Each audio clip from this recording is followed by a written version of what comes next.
Alors, dans cette vidéo, nous allons nous intéresser aux mathématiques derrière les taux d'emprunt et les mensualités sur un crédit, alors que ce soit un crédit immobilier ou un crédit étudiant. Alors normalement, toi, si tu regardes la vidéo, le crédit immobilier ne t'intéresse pas trop, mais peut-être qu'un crédit étudiant, tu seras amené à en faire un prochainement. Et donc, on va regarder un petit peu les mathématiques qu'il y a derrière. On va voir que c'est notamment basé sur les suites. C'est pour ça que c'est un sujet qui peut être, pour le grand oral, quelque chose qui est assez intéressant. Alors, on voit que ici, on a le taux de la valeur de la mensualité qui est définie par cette formule, donc P fois R fois 1 plus R puissance n sur 1 plus R puissance n moins 1, donc qui a l'air d'une formule assez compliquée.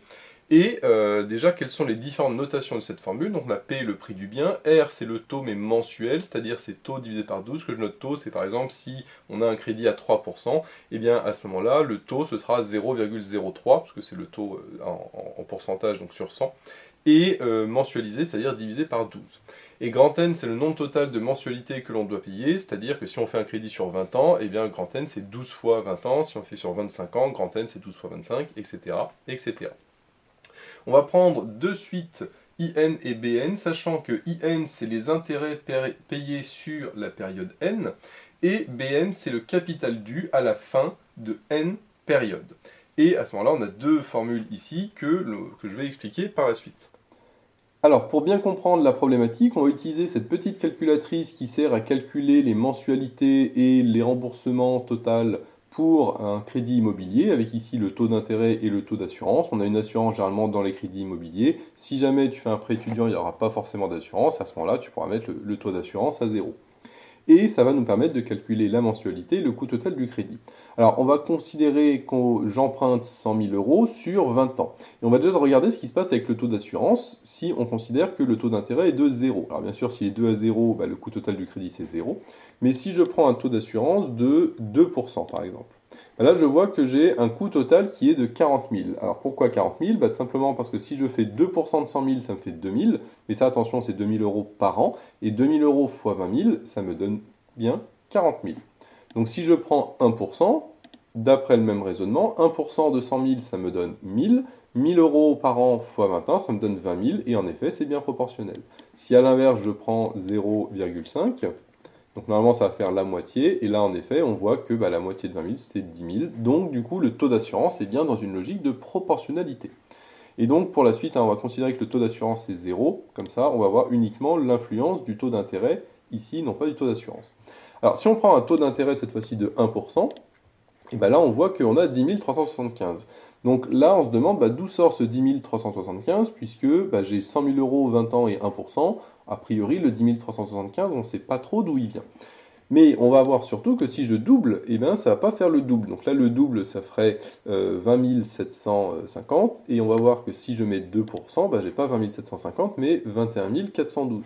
Et si je redouble encore, donc normalement ça devrait faire 42 000 si c'était proportionnel, sauf que là, on voit que je suis à 45 000, donc là on est largement plus du double. Donc on voit que contrairement au taux d'assurance, le taux d'intérêt n'est pas du tout dans une logique de proportionnalité. Et donc, on va voir justement les calculs qui nous permettent de trouver la mensualité et donc le coût total du crédit par rapport au taux d'intérêt. Sachant qu'il y a le nombre d'années qui va rentrer aussi en jeu, puisque si je reprends mon exemple de 1%, là ici j'ai un coût de 10 375, donc si je le mets sur 10 ans par exemple, j'aurai par contre avec un taux de 1%, 5 125. Donc là, c'est pas la moitié, puisque si je remets sur 2%, si c'était proportionnel, eh ben, j'aurais 10 250, sauf que là, on voit que c'est plus que 10 250. Donc le nombre d'années va aussi rentrer en jeu par rapport au taux d'intérêt. Et l'intérêt justement de mettre tout ça en équation mathématique fait que après je vais pouvoir optimiser le coût total du crédit en jouant sur ce nombre d'années et ce taux d'intérêt, sachant que le taux d'assurance, lui, est complètement indépendant des autres paramètres, parce que lui, on a vu qu'il est dans une logique de proportionnalité. Donc, pour la suite des calculs, on va considérer qu'il est de 0%, et on va uniquement s'intéresser à ce taux d'intérêt qui est là. Donc, comme on voit, c'est pas si simple que ça de calculer les mensualités. On voit que c'est pour ça qu'on a une formule qui est assez complexe, c'est-à-dire que c'est pas quelque chose qui a l'air proportionnel. Et en effet, on verra après, à la fin, en traçant différentes courbes, qu'on n'est pas du tout dans un cas de proportionnalité. Alors, ce qu'il faut bien comprendre, c'est que ici, la mensualité, donc c'est ce qu'on rembourse chaque mois, mais ce qu'on rembourse chaque mois, le grand M peut se décomposer en deux. On rembourse le capital, donc il y a une partie de la mensualité qui rembourse le capital, et il y a une partie des mensualités qui rembourse les intérêts. Et ce remboursement des intérêts, c'est justement ce que j'ai noté IN, parce que IN, c'est les intérêts sur la période N. Donc là, c'est plus IN. Et là, le remboursement du capital, donc je ne vais pas le noter comme une suite, en fait, parce que c'est M moins IN, donc je ne vais pas le noter ça comme une suite. Mais par contre, ce M moins IN, eh ben, c'est ce qu'on retrouve ici. Alors ça, ces deux formules, on va bien les comprendre en faisant une espèce de timeline chronologique. Donc ici, on a la période 0, c'est-à-dire au moment où on fait notre prêt. Et donc BN, c'est le capital dû à la fin de n périodes. Mais si n vaut 0, et ben, pour l'instant, j'ai fait 0 période, c'est-à-dire je n'ai rien remboursé. Et donc, qu'est-ce que je dois rembourser? Le capital que je dois rembourser, c'est le prix total du bien que j'achète, et donc ce sera P. Donc là, on pourra préciser, ici je vais le mettre ici, que B0 est égal à P. Ça va être important pour la suite de l'exercice. Donc ça, c'est une première chose. Ensuite, imaginons que je suis à la fin de la première période. Donc là, je dois toujours B0. Donc là, je vais avoir une mensualité ici M. Et cette mensualité, on a dit, elle se compose en deux. Elle se compose en une partie du capital et une partie des intérêts. Et donc, à ce moment-là, que vaudra le B1? Je vais le mettre ici, un B1. Et bien, B1, c'est le capital dû à la fin de N périodes. J'ai toujours le B0 que je devais, mais il y a une partie de la mensualité qui a servi à rembourser le capital. Donc ça, ce remboursement de capital, je dois le soustraire au capital que je devais, puisque j'ai remboursé justement cette partie-là. Et ça, c'est quoi? On a dit que c'était M moins IN. Donc moins, entre parenthèses, M moins IN. Et donc on retrouve la formule que BN-1, enfin BN est égal à BN-1 moins M moins IN. Alors du coup, ce sera I1 ici, puisque ici c'est à la fin de la première mensualité. Et donc, si je remplace le N par 1, et ben je vois que j'ai exactement cette formule-là. Pour B2, bien sûr, ce sera pareil. Donc là, c'est au niveau de la deuxième mensualité. Donc là, j'ai encore une mensualité qui va être payée donc juste avant la fin du mois, par exemple. Et donc j'ai B2 qui vaudra le B1 que je devais avant, le capital de B1 que je devais avant, moins la partie du capital de la mensualité qui a servi à rembourser le capital, c'est-à-dire M moins I1. Et donc, moins I2, pardon, puisque ici, là, j'ai remboursé I2. Et donc, là, encore une fois, je retrouve la formule avec, cette fois-ci, n égale 2. Donc c'est là qu'on voit, du coup, cette relation, elle est expliquée par ce petit schéma-là. Par contre, le souci, c'est que j'ai pas expliqué la première partie. Et la première partie, l'expression de IN, c'est que justement, comment on sait quelle partie de M sert à rembourser le capital et quelle partie de R sert à rembourser les intérêts? Et bien la formule, c'est IN qui est égal à BN-1 fois R. C'est-à-dire que la valeur ici de IN, c'est égal à R, donc le R c'était le taux mensualisé, de ce qui je restais à donner ici à l'étape d'avant. Parce que ici, dans le M, je vais avoir notamment ici le I1 qui va servir à rembourser les intérêts, et le I2 ici qui va servir à rembourser les intérêts. Et bien j'ai I2 par exemple qui est égal à B1 fois R, c'est-à-dire que ce I2 là-dedans, dans le M, c'est R fois le B1. Le I1 ici, c'était R fois le B0, etc., etc. Et on va voir qu'à partir de ces formules, on arrive à retrouver le principe du taux d'intérêt, et donc à la fin, on verra qu'on aura bien tout remboursé. Alors, ce qu'on va faire, c'est que, maintenant qu'on a compris pourquoi on a ces différentes formules, là, on va attaquer vraiment la partie mathématique, un peu niveau terminal, avec les différentes suites, et donc trouver l'expression, non pas de récurrence, parce qu'ici j'ai une expression de récurrence, en plus c'est des équations couplées, parce que j'ai le IN qui dépend du BN et réciproquement. Moi, ce que j'aimerais bien avoir, c'est IN égale quelque chose, et BN égale quelque chose. Donc pour ce faire, c'est que je vais réinjecter dans cette expression l'expression de IN. Donc si je fais, j'ai Bn qui est égal à Bn-1. Là, je développe, donc ça fait moins m plus in. Ok. Sauf que le in, je vais le remplacer directement par Bn-1 fois r. Donc là, je fais directement, ça fait Bn-1 fois r. Et là, je vois que je peux factoriser par Bn-1, donc ça fait Bn-1 facteur de 1 plus r moins m. Et là, ce que l'on voit, c'est qu'on a une suite qu'on appelle arithmético-géométrique, puisque ici, alors c'est pas géométrique, parce que si j'avais pas le moins m, ce serait géométrique. Si j'avais pas le 1 plus r, ce serait arithmétique, mais là, comme c'est un mélange des deux, et ben j'ai une suite arithmético-géométrique, qui est assez classique en terminale, hein, au bac. Et donc, pour ça, pour trouver l'expression de Bn en fonction de n, on sait qu'il faut avoir, du coup, une suite annexe qu'on va poser, par exemple, Vn.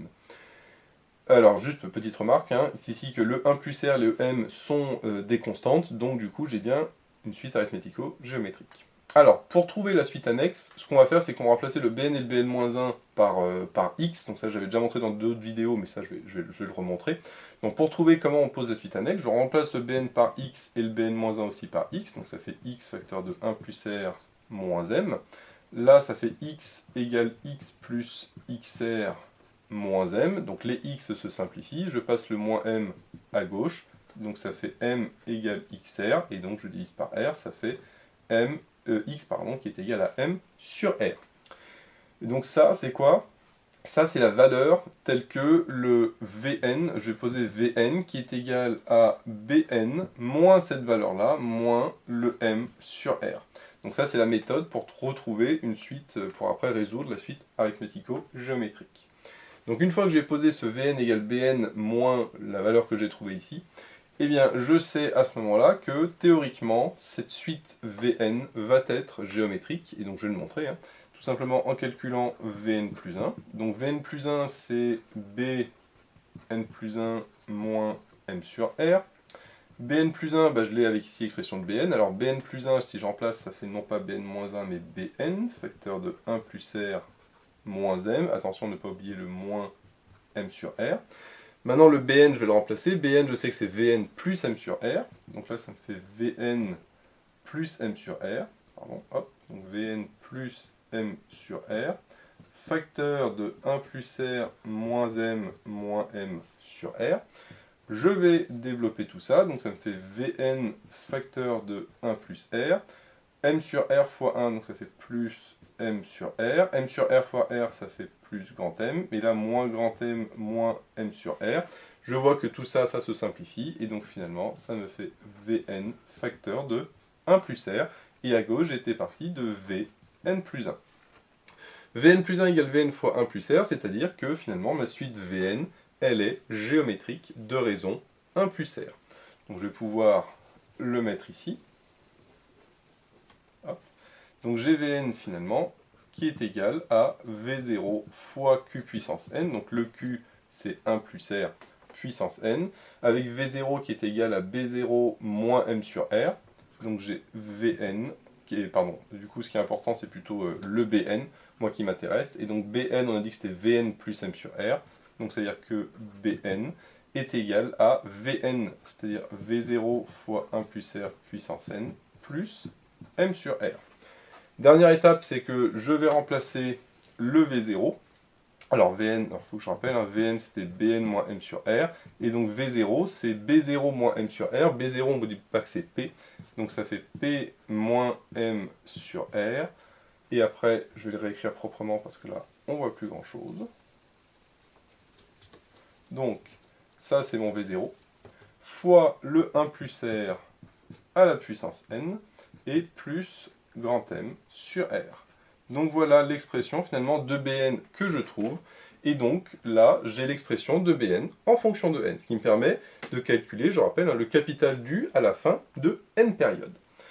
Alors, là, il y a une petite par contre, subtilité qu'on va voir, c'est que n, c'est le nombre de périodes. Donc normalement, au bout si je fais tendre le n vers plus l'infini, là, j'ai un truc qui est un petit peu bizarre. Parce que là, il faut voir que j'ai ici une suite géométrique. Hein, c'est une constante fois q puissance n, plus une constante. Bon. Mais si je fais la limite quand n tend vers plus l'infini, et ben le 1 plus r, lui, comme le r est strictement positif, 1 plus r, c'est strictement plus grand que 1. Donc la limite de 1 plus r puissance n, ça vaut plus l'infini. Fois le p moins m sur r, alors le p moins m sur r, on pourrait montrer qu'il est négatif. Je ne vais pas le faire ici, mais vous pouvez le faire, vous verrez que c'est négatif. Et donc, fois quelque chose de négatif, ça fait moins l'infini, plus m sur r, et bien ça fait toujours moins l'infini. Donc ça veut dire que mon Bn tend vers moins l'infini. Alors là, j'ai un petit souci parce que Bn, on a dit que c'est le capital dû à la fin de n périodes, donc normalement, quand à force de rembourser, mon capital doit tendre vers 0. Or là, je vois que le Bn, il tend vers moins l'infini. Alors j'ai une espèce de petite contradiction. Alors en réalité, j'ai pas vraiment de contradiction parce que faut pas oublier que moi je paye des mensualités, mais je vais pas les payer jusqu'à la fin de ma vie. Je vais les payer pendant le nombre total de mensualités, c'est-à-dire le grand N.